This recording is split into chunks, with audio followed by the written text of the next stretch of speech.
Assalamualaikum warahmatullahi wabarakatuh. Selamat pagi Bapak dosen dan saudara semua yang menyaksikan video presentasi kali ini. Puji syukur selalu kita curahkan kepada Allah Subhanahu wa Ta'ala, dan salawat serta salam selalu kita hancurkan kepada junjungan kita, yakni Nabi besar Muhammad Sallallahu Alaihi Wasallam. Saya Muhammad Fatur Rahman dengan nomor NPM A221001 dari kelas reguler pagi 1A selaku moderator dan presentator. Baiklah, di sini saya akan mempresentasikan materi kami mengenai sistem pencernaan. 1. Pengertian sistem pencernaan. Sistem pencernaan merupakan sistem yang memproses, mengubah makanan, dan menyerap sari makanan yang berupa nutrisi-nutrisi yang dibutuhkan oleh tubuh. Sistem pencernaan juga akan memecah molekul makanan yang kompleks menjadi molekul yang lebih sederhana dengan bantuan enzim sehingga mudah dicerna oleh tubuh. Yang kedua, ada proses pencernaan pada manusia terdapat 5 macam. Yang pertama ada ingesti. Ingesti adalah proses menaruh atau memasukkan makanan di dalam mulut, biasanya menggunakan tangan atau menggunakan alat bantu seperti sendok, garpu, sumpit, dan lain-lain. Yang kedua ada pencernaan mekanik. Proses pencernaan mekanik yaitu proses mengubah makanan menjadi kecil dan lembut. Proses ini dilakukan secara sadar atau sesuai dengan keinginan kita. Yang ketiga ada pencernaan kimiawi. Proses pencernaan kimiawi yaitu proses mengubah molekul-molekul zat makanan yang kompleks menjadi molekul-molekul yang lebih sederhana sehingga mudah dicerna. Pencernaan kimiawi dilakukan oleh enzim, asam, dan air. Proses ini dilakukan secara tidak sadar karena yang mengaturnya adalah enzim.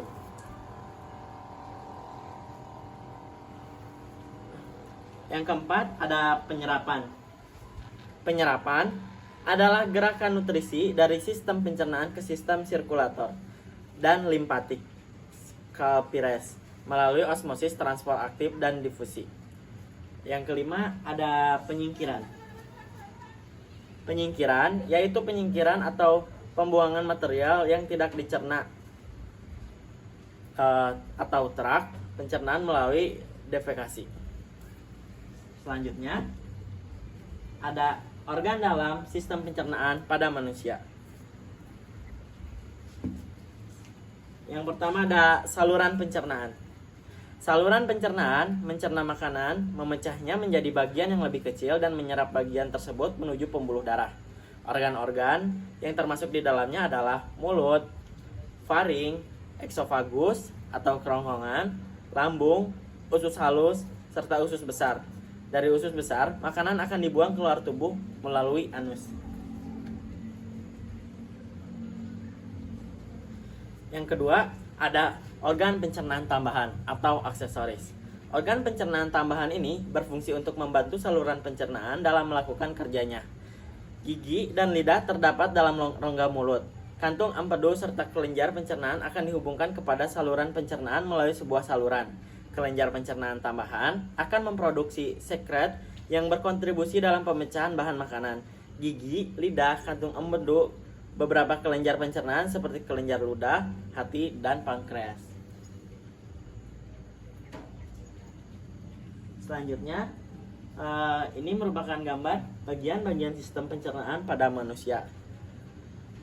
Yang terlihat oleh gambar di situ ada rongga mulut, lalu kerongkongan, hati, kantung empedu, lambung, pankreas, usus besar, usus halus, rektum, lalu anus.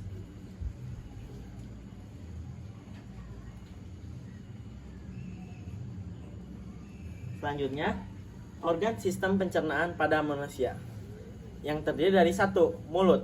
Mulut adalah pintu masuk makanan. Di dalam mulut terdapat lidah, rongga mulut, kelenjar ludah, dan gigi. Jadi, fungsi mulut bermacam-macam, yaitu bisa menghancurkan makanan, mencerna makanan, mengecap rasa dari makanan tersebut, dan membantu menelan makanan. Di dalam mulut juga terjadi pencernaan mekanis atau dengan gigi dan lidah, dan pencernaan kimiawi atau dengan ludah yang mengandung enzim pitalin.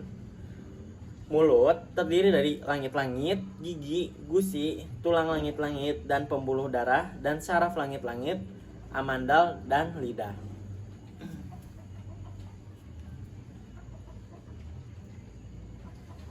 Yang kedua, ada kerongkongan. Kerongkongan adalah penghubung antara mulut dan lambung. Kerongkongan juga sering disebut eksofagus. Kerongkongan berbentuk tabung dan terdapat otot-otot pada kerongkongan berfungsi untuk membawa makanan dari mulut ke lambung dengan menggunakan gerakan peristaltik. Gerakan peristaltik sendiri yaitu gerakan yang terjadi secara sistematis yang mendorong makanan dari kerongkongan menuju lambung. Kerongkongan dibagi menjadi 3 bagian. Yang pertama adalah bagian superior. Bagian superior merupakan bagian yang terdiri dari otot rangka. Bagian kedua merupakan bagian tengah yang terdiri dari campuran otot rangka atau otot lurik dan otot polos. Dan bagian yang ketiga atau terakhir adalah bagian inferior yang terdiri dari otot polos. Selanjutnya ada di nomor 3 yaitu lambung. Lambung adalah organ pencernaan yang berfungsi untuk mencerna berbagai zat-zat makanan. Letak lambung berada di bawah sekat rongga badan. Di dalam lambung terjadi pencernaan kimiawi dengan menggunakan enzim pepsin, enzim renin, enzim lipase, dan asam lambung atau HCl. Lambung terdiri dari 3 bagian utama, yaitu kardiak, fundus, dan pilorus. Di ujung bagian atas lambung yang berbatasan dengan kerongkongan terdapat sphincter yang berfungsi untuk menjaga makanan agar tidak keluar dari lambung dan dimuntahkan kembali. Sedangkan di bagian bawah yang berbatasan dengan usus 12 jari disebut sphincter pilorus. Selanjutnya ada usus halus. Usus halus adalah tempat penyerapan sari-sari makanan. Di sini juga terjadi proses pencernaan kimiawi dengan bantuan enzim tripsin, enzim disakrase, enzim erepsin, enzim lipase. Sari-sari makanan diserap melalui jonjot-jonjot usus yang disebut villi. Seluruh sari makanan, kecuali asam lemak dan gliserol, diangkut melalui vena porta menuju ke hati. Sedangkan asam lemak dan gliserol diangkut melalui pembuluh limfa. Selanjutnya ada usus besar. Usus besar adalah usus yang terbesar. Fungsi usus besar adalah untuk memilah kembali hasil pencernaan.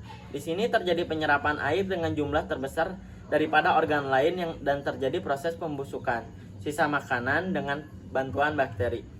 Usus besar terdiri dari usus buntu, 2 kolon ascendens atau kolon naik, yang ketiga ada kolon transversum atau kolon datar, yang keempat ada kolon descendens atau kolon turun, dan yang kelima ada rektum.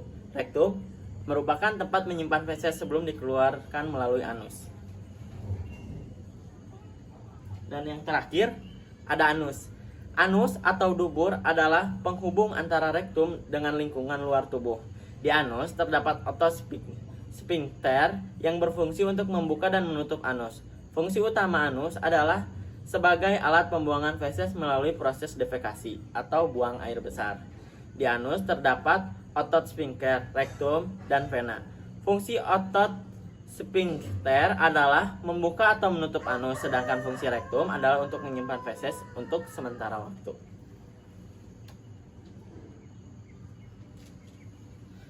Proses berlangsungnya pencernaan makanan akan bermula dari mulut sebagai bagian terluar dari rangkaian proses pencernaan. Dari bagian inilah makanan atau minuman akan pertama kali masuk ke dalam tubuh. Bagian ini, pencernaan mekanik akan dilakukan dengan berlangsungnya proses mengunyah makanan menggunakan gigi dan pencernaan kimiawi dalam waktu yang bersamaan mulai berlangsung menggunakan enzim petialin atau amilase. Proses selanjutnya makanan yang sudah dihaluskan dengan menggunakan gigi dan dikunyah akan dibawa kembali ke lambung dengan melalui bagian kerongkongan atau tenggorokan. Dalam hal ini, makanan bisa turun ke bagian lambung ke bawah karena adanya kontraksi otot-otot di bagian kerongkongan.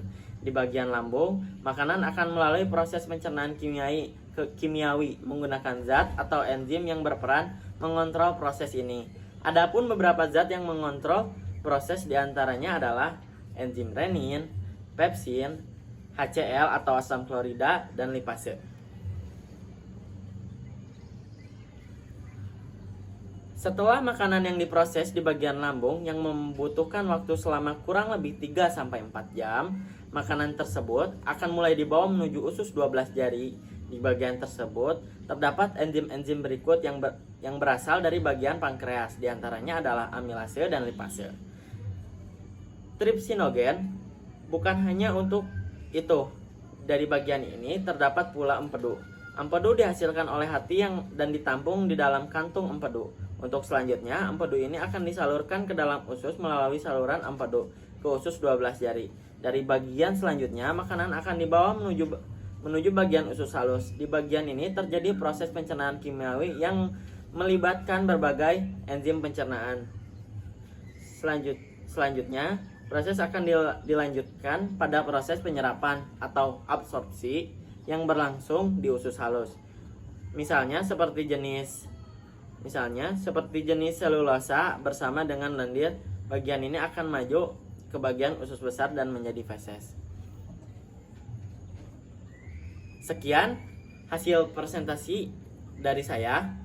Mohon maaf jika ada salah-salah kata atau salah pengucapan pada saat saya presentasi. Mohon dimaklumi karena saya juga masih dalam proses belajar.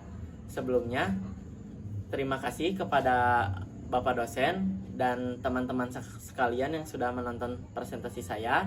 Wassalamualaikum warahmatullahi wabarakatuh.